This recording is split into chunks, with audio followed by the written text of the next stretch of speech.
Yo, what's going on everybody? It's your boy Naruto Explain here, bringing you guys another Boruto Naruto Next Generation discussion. And today, we got some pretty big news for the Naruto franchise, from the confirmation that Boruto Part 1 and the manga is officially done, to Masashi Kishimoto stepping in on the art side for manga for the first time in a minute, and to the change made to Sarada's mangekyou sharingan that we see in Boruto Volume 20, new characters being drawn for the manga, and a release date for Boruto Volume 21 that has a bunch of people confused as to what this actually means. So with that being said, let's go ahead and dive into the news that we got here. So starting things off, we have the official confirmation that Boruto chapter 80 is indeed the final chapter before the time skip. It's something that a lot of us heavily speculated when the chapter itself came out, and at the time I said in the spoiler video and in the review for the chapter that I found it odd that we didn't get a text at the end of the chapter like we did with Naruto Volume 27, where the final chapter of Naruto Part 1 had the text at the bottom corner that Naruto Part 1's been concluded. I found it odd we didn't have that in the Boruto manga chapter. This of course gave a lot of fans hope that we would get more to the current story in Boruto chapter 81, and we had some people who gotten so impatient waiting on the Boruto time skip that they were saying that we weren't even going to get a time skip. The story was just going to continue as it was. But V-Jump magazine began to give us strong hints in the last issue that the time skip was coming by recapping and adding additional notes for the first phase of Boruto, covering Momoshiki's arc all the way to the Magina arc with notes, and is likely going to do the same thing with every arc until we get to the September issue of V-Jump that comes out in August when the manga itself returns. Well, we have more information that confirms that chapter 80 was the time skip. Over in Japan today, Boruto Volume 20 has been officially released at a higher price point because it's got an extra chapter added to it, and the manga volume says, quote, "End of Part 1," end quote. That's a nail in the coffin for anyone who's convinced that there won't be a Boruto time skip despite us being told otherwise. Now, I know from engaging with a lot of you guys that a lot of you guys haven't read Naruto's manga and you've only watched the anime, or Boruto is the first ongoing manga that you've read. So I do want to stress, I highly doubt you're going to get in between chapters that show Sasuke training Boruto and everything going on in Konoha right now during the time skip. That information, if we get it, it's going to be done in the manga in the form of a brief flashback, or it's going to be exposition that's just told to us. And when the anime returns, you're going to get that stuff as anime canon episodes, but in manga format, you're not going to see that stuff outside of what I just laid out, exposition or a few flashbacks here or there. When Naruto went into the time skip, it ended with Naruto leaving the village to go train, and then we got 6 weeks worth of chapters covering the story how Kakashi got the Sharingan to finish up the manga volume, and then we went straight into the time skip with volume 28 of Naruto. I don't think that we're going to get any type of guidance chapters for Boruto volume 21. Basically, that'd be chapters 81 to 84, though I would like to see if we got, say, an Ishiki guide explaining why Ishiki didn't do anything using Jigen's body during the events of Naruto's manga, or showing the breakdown between himself and Kaguya. While that would be cool, I think we're jumping right into the time skip with the next chapter, only because when you look at it, the Kakashi guidance chapters were used as a method to pad out the rest of the Naruto manga volume, and Boruto's newest volume escaped that by having chapter 80 as a bonus chapter, which allowed them to charge for more. That gives the opportunity to just start the next volume off with the time skip itself. I also want to dead something that for whatever reason still exists inside the community. You have a lot of people hoping that Boruto's manga, when it does return from this hiatus, will be a weekly manga and weekly Shonen Jump, or it's going to become a bi-weekly manga during the time skip. And since this is the 4th time I've addressed this, I'll be quadrupling down on this, with the answer being no. As a weekly manga, with the sales that Boruto does, it'd be at risk of being canceled, especially if the ranking in the table of contents has it near the bottom for a weekly Shonen Jump. Those two things will get a series canceled. Bi-weekly release on the Shonen Jump app, I don't think that that's your answer either, just because Kishimoto and his staff of 3 assistants are already pressed on the deadline for a monthly manga. Bi-weekly does not equate to 40 pages with each chapter every 2 weeks. You're likely going to get 20 pages every 2 weeks, which is the same amount of story you're already getting. It's just broken up over 2 weeks itself. even a super successful manga like Spy X Family isn't cranking out 40 pages every 2 weeks. There have been a lot of months where we get 20 pages for a chapter, then the next chapter we get a cover page, one double page spread of the Forger family telling us to check back in 2 weeks. And that's it. Literally 3 pages for the 2-week chapter that we waited for. Sales of Boruto's manga would have to increase dramatically for there even to be a consideration for a bi-weekly or even a weekly manga. I've said it before, but Boruto as a monthly manga is paced at an average format for a monthly manga. I can name quite a few monthly manga with slower pacing that are still ongoing right now, so just throwing that out there. Now for the next bit of news, this is what I found interesting. Masashi Kishimoto is confirmed to have stepped in for the storyboarding and the redraws for something other than the upcoming Minato one-shot manga. Over on the official Naruto website, Kimura Shingo, the rookie mangaka handpicked by Kishimoto to draw Sasuke Redstone, revealed that on top of drawing Sasuke Redstone being the happiest moment in his life, it was also Kishimoto Sensei who stepped in for the final chapter itself. According to him and his editor, Kimura Shingo had drawn the final pages for the last chapter and his editor had told him to change it. This led to Masashi Kishimoto stepping in to take a closer look at the version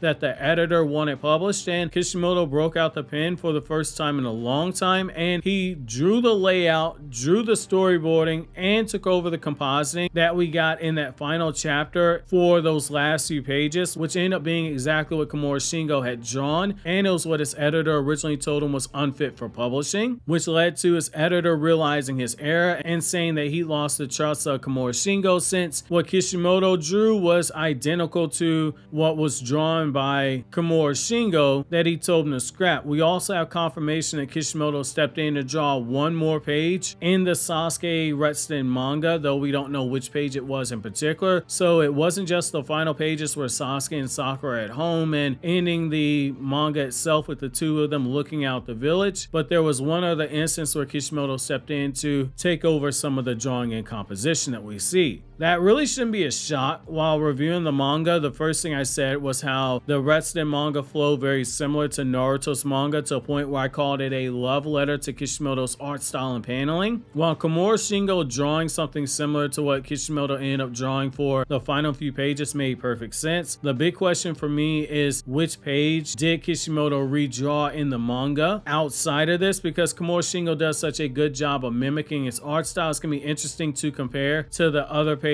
that Kishimoto ended up redrawing. For anyone who might be wondering why you don't see this with Boruto, it goes back to what Kishimoto said 7 years ago. He thinks Kishimoto has the potential out of all of his assistants to surpass him as a mangaka and give him the chance to draw Boruto as a chance to give him a bigger stage to show off his talent, and he specifically told him not to mimic his art style but instead to draw with his own style and find his own way. While I've been open with my preference for Kishimoto's art style and layout over what Kishimoto does, I've also said you can see Kishimoto beginning to come into his own as a mangaka, with there being less poses that are lifted from Dragon Ball's manga and JoJo's Bizarre Adventures manga, and he's starting to get his own signature. And you're starting to see signs of what Kishimoto said. Kishimoto has a lot of potential. Now, the next bit of news comes with Sarada's mangekyou Sharingan that has been changed for the physical release of Boruto Volume 20. This isn't a super dramatic change per se, but the changes made are a lot closer to what Kishimoto originally drew for Sarada's mangekyou years ago, which is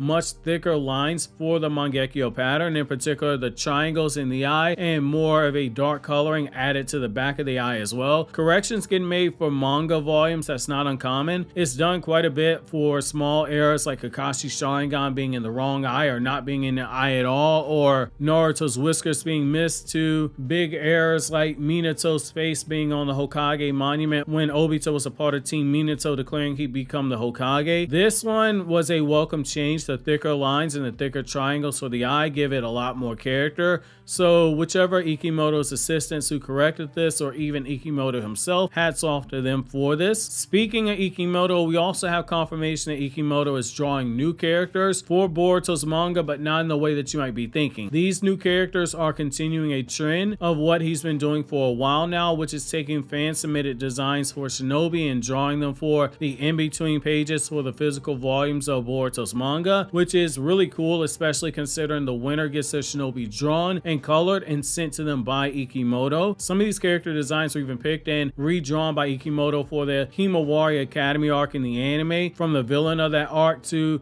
quite a few of Himawari's classmates being submitted for designs, which is one of the more wholesome things I've seen a mangaka do in my many years of reading manga. Boruto might not sell the best in terms of manga volume sales. It hasn't sniffed 1 million in annual sales for a year now, but Kishimoto doing small stuff like this, it says a lot for his love for the fans. Finally, we have a release date for Boruto Volume 21, which is slated to be released in 2024. I wanted to discuss this because I've gotten a lot of DMs and I've gotten even one of my patrons bringing this up to me. There's a lot of worry that this means the manga is not coming back into 2024, which is not true.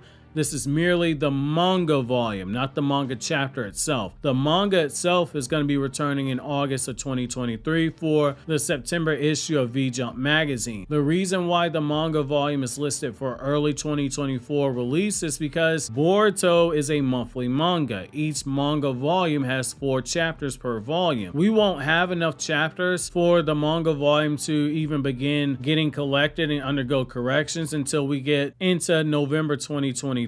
Which will be the December issue of V-Jump magazine. I think a few people have begun to go crazy over this hiatus for the manga, and it kind of shows that we live in the age of a short attention span that we live in my opinion. Just like people were convinced the time skip wasn't happening because of how the story was paced, we got people thinking that the manga won't be coming back at a scheduled time. It's just business as usual, so just relax right there. That being said, now that Boruto Part 1 is officially over, I can begin sending audio that I have for Boruto Part 1 videos to editors who help me out on the channel, so expect a quality jump compared to what you've been seeing from videos like this where I'm the one that's handling the editing. Part 1 of Boruto being over means we can finally have definitive discussions now that we have an endpoint for Boruto Part 1 and not theory videos. We're not going to be beating a dead horse with theories every day until the manga returns. I know some of you guys are worried about that. That's not going to be the case. We've been cooking up a lot of good stuff, in particular a lot of good Naruto content that you guys will be seeing later on this month. However, my question to you guys is, what are your favorite moments from Boruto Part 1? While you think that over, click here